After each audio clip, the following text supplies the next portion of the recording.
y'all probably don't realize it, but just to be able to walk out my door every day takes a certain amount of courage.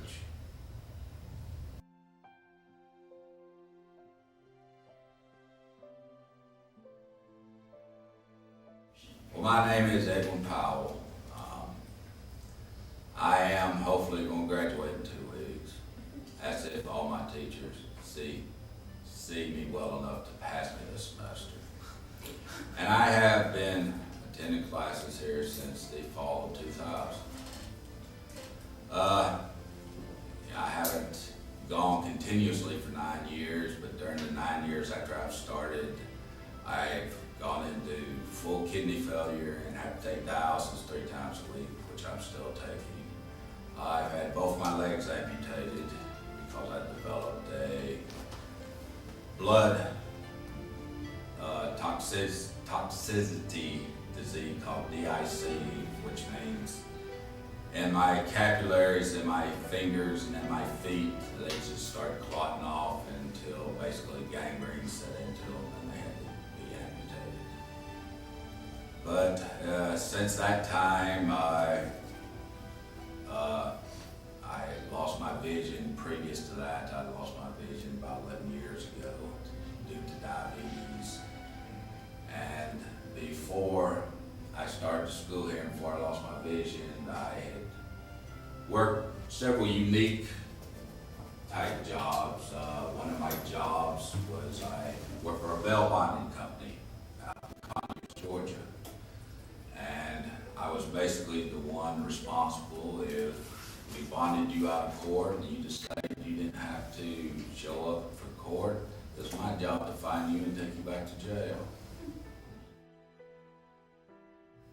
Y'all remember about 11 years ago when the Falcons went to the Super Bowl? Yeah. Remember they played this playoff game against Minnesota to get there? Yeah, one insecure. And that's the last visual memory I have is watching a big old 50-inch Mitsubishi TV, and all I could see was purple spots and black spots running around on it. And before, between the end of that game and the Super Bowl, I had actually lost my vision, so I blamed the Falcons.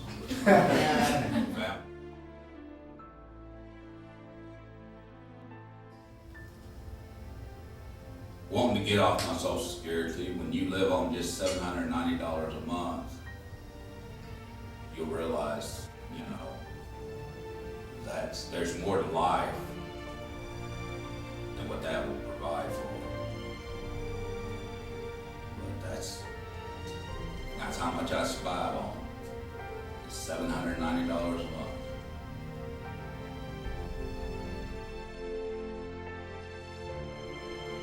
I'm sure most of y'all have heard of a program called Dragon Dictate. Well, I operate my computer totally through Dragon Dictate. So I dictate all my papers. Then I have somebody that is a scribe who will come by and proofread it for me and make sure my capitalizations, my punctuation, and so forth is correct. That's how I do the papers.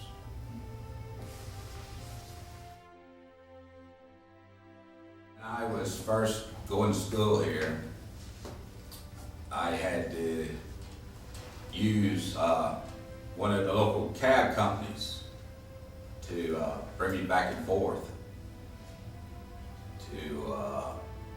to school or to take me to dialysis or to any medical appointments that I might have to go to.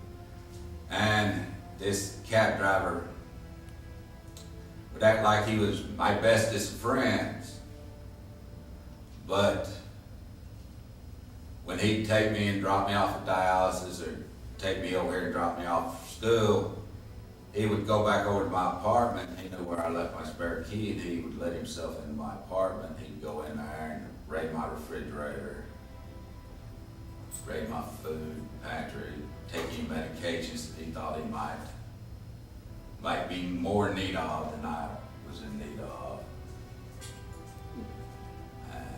But fortunately, he got his due, the year in January, where he passed away of a massive coronary there in this driveway.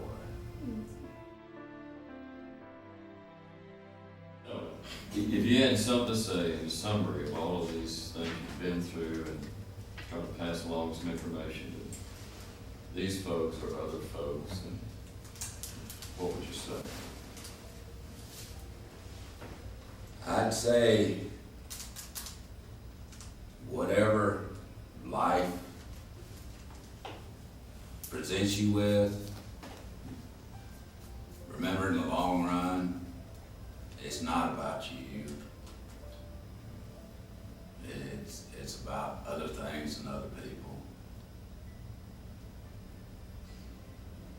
Because if you can always put that other person in front of you, you won't go wrong.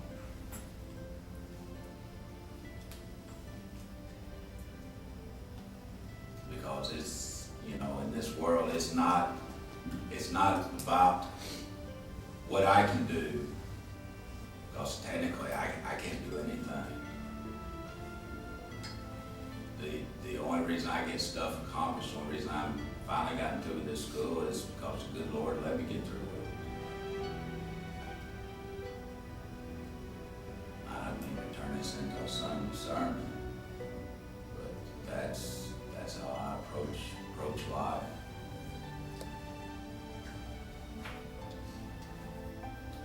Y'all probably don't realize it, but just to be able to walk out my door every day takes a certain amount of courage.